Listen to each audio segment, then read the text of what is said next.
Ready to move in premium triplex villas at Bachupally APR projects. వయసు అయిపోయిన హీరోలందరూ రాజకీయాల్లో రాణిస్తున్నారని ఓ సినిమాలో త్రివిక్రమ్ డైలాగ్ రాశారు. సరిగ్గా అలాగే జరుగుతోంది.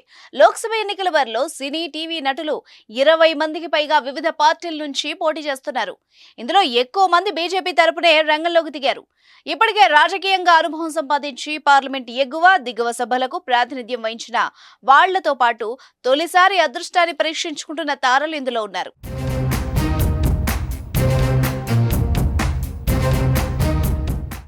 వీళ్లలో డ్రీమ్ గర్ల్ హేమమాలిని అందరికంటే ముందు వరుసలో ఉండడం విశేషం. తమిళనాడులో పుట్టి హిందీ చిత్ర పరిశ్రమను ఏలిన ఆమె బీజేపీ తరపున 2 సార్లు రాజ్యసభకు ప్రాతినిధ్యం వహించిన తర్వాత 2014 నుంచి ప్రత్యక్ష రాజకీయాల్లోకి అడుగుపెట్టారు. ఇప్పుడు ఉత్తరప్రదేశ్లోని మధుర నుంచి వరుసగా 3వసారి పోటీ పడుతున్నారు. సినీ, టీవీ నటిగా, మోడల్గా గుర్తింపు పొంది రాజకీయాల్లోకి వచ్చిన అనంతరం రాహుల్ గాంధీని ఓడించే స్థాయికి ఎదిగిన 48 ఏళ్ల స్మృతి ఇరానీ ఉత్తరప్రదేశ్లోని అమేథీ నుంచి 3వసారి బీజేపీ తరపున బరిలోకి దిగారు. 2014లో ఇదే నియోజకవర్గంలో రాహుల్ గాంధీ చేతిలో 1.07 లక్షల తేడాతో ఓడిపోయిన ఆమె 2019లో 54,731 ఓట్ల మెజార్టీతో గెలిచారు. హిమాచల్ ప్రదేశ్లోని మండి నుంచి బాలీవుడ్ హీరోయిన్ కంగనా రనౌత్ తొలిసారి ఎన్నికల బరిలో దిగారు. ప్రధాని మోదీ మద్దతుదారుగా బలమైన ముద్ర పొందిన ఆమె ఆ పార్టీలో చేరక ముందే కమలం టికెట్ దక్కించుకున్నారు.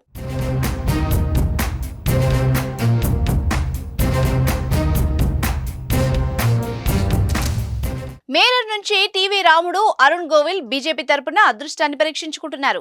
రేసుగుర్రం సినిమాలో మద్దాలి శివారెడ్డి పాత్రతో పాపులర్ అయి మంచి గుర్తింపు పొందిన రవికిషన్ గోరఖ్పూర్ నుంచి వరుసగా 2వసారి బరిలోకి దిగారు. యమదొంగ సినిమాలో జూనియర్ ఎన్టీఆర్ తో కలిసి నాట్యం చేసిన పంజాబీ అమ్మాయి నవనీత్ కౌర్ రాణా మహారాష్ట్రలోని అమరావతి నుంచి వరుసగా 2వసారి తలపడుతున్నారు. పశ్చిమ బెంగాల్లోని హుగ్లీ నుంచి కమలం తరపున ప్రాతినిధ్యం వహిస్తున్న సినీ నటి, సిట్టింగ్ ఎంపీ లాకెట్ చటర్జీకి పోటీగా టీఎంసీ ప్రముఖ నటిమణి రచనా బెనర్జీని రంగంలోకి దింపింది. ఈమె ఇది వరకు తెలుగులో చాలా సినిమాలు చేశారు. గటల్ నుంచి తృణమూల్ సిట్టింగ్ ఎంపీ అయిన సినీ నటుడు దీపక్ అధికారి అలియాస్ దేవ్ 3వసారి రంగంలోకి దిగారు.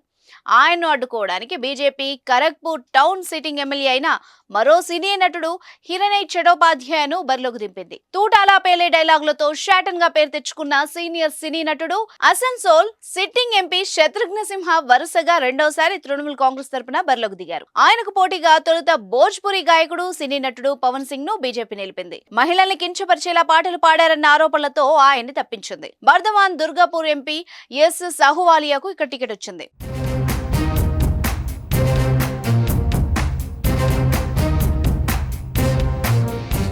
నార్త్ ఈస్ట్ ఢిల్లీ నుంచి భోజ్పురి నటుడు మనోజ్ తివారీ బీజేపీ అభ్యర్థిగా వరుసగా 3వసారి తలపడుతున్నారు. పార్టీ నాయకత్వం ఢిల్లీలోని 7 సిట్టింగ్ ఎంపీల్లో 6 మార్చినా ఆయనను కొనసాగిస్తోంది. ఉత్తరప్రదేశ్ లో మైనార్టీల ప్రాబల్యం అధికంగా ఉన్న అజంగఢ్ లోక్సభ స్థానం నుంచి భోజ్పురి స్టార్ దినేష్ లాల్ యాదవ్ వరుసగా 2వసారి బీజేపీ తరపున రంగంలోకి దిగారు. 2019లో ఇదే నియోజకవర్గం నుంచి ఎస్పీ అధ్యక్షుడు అఖిలేష్ యాదవ్ పోటీ చేసి ఓడిపోయారు. అయితే అఖిలేష్ అసెంబ్లీ ఎన్నికల తర్వాత రాష్ట్ర రాజకీయాలకు మారడంతో 2022లో జరిగిన ఉప ఎన్నికల్లో దినేష్ లాల్ ఎస్పీ అభ్యర్థి ధర్మేంద్ర యాదవ్ పై గెలుపొంది పార్లమెంట్ లో అడుగుపెట్టారు. తమిళనాడులోని విరుదునగర్ స్థానం నుంచి తెలుగు, తమిళ సీనియర్ నటి రాధిక బీజేపీ తరపున, దివంగత నటుడు విజయకాంత్ కుమారుడు నటుడు విజయ్ ప్రభాకర్ ఏఐఏడీఎంకే మద్దతుతో డిఎండికే తరపున తలపడుతున్నారు.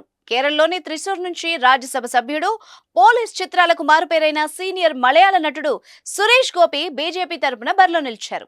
సినీ నటుడు కృష్ణ కుమార్ కొల్లంలో యూడీఎఫ్ కూటమికి చెందిన సీనియర్ నేత ఎన్కే ప్రేమచంద్రన్, సిపిఎం నుంచి పోటీ చేస్తున్న సిట్టింగ్ ఎమ్మెల్యే సినీ నటుడు ఎం ముఖేష్ తో తలపడుతున్నారు. ఒడిశాలోని బొలంగిర్ నుంచి ప్రముఖ ఒడియా నటుడు మనోజ్ మిశ్రా కాంగ్రెస్ తరపున బరిలో నిలిచాడు. తమిళనాడులోని కన్యాకుమారి నుంచి కాంగ్రెస్ సిట్టింగ్ ఎంపీ తమిళ నటుడు విజయ్ వసంత్ వరుసగా 2వసారి బరిలో దిగారు. కడలూరు నుంచి భాజపా మిత్రపక్షం పీఎంకే తరపున సినీ నటుడు, దర్శకుడు, సినిమాటోగ్రఫర్ తంగర్ బచ్చన్ రంగంలోకి దిగారు. కర్ణాటకలోని శివమొగ్గ నుంచి కన్నడ సూపర్ స్టార్ శివరాజ్ కుమార్ సతీమణి గీతా శివరాజ్ కుమార్ పోటీ చేస్తున్నారు. ఆమె మాజీ ముఖ్యమంత్రి యడ్యూరప్ప కుమారుడు బివై రాఘవేంద్రను ఢీకొంటున్నారు. భాజపా తరపున వాయువ్య ఢిల్లీ సిట్టింగ్ ఎంపీ పంజాబీ జానపద సినీ నేపథ్య గాయకుడు హన్స్ రాజ్ హన్స్ తలపడుతున్నారు. చూద్దాం మరి సినీ రంగంలో రాణించిన వీళ్లంతా ఎన్నికల్లోనూ ప్రజల ప్రశంసలు పొందాలని ఆశిద్దాం.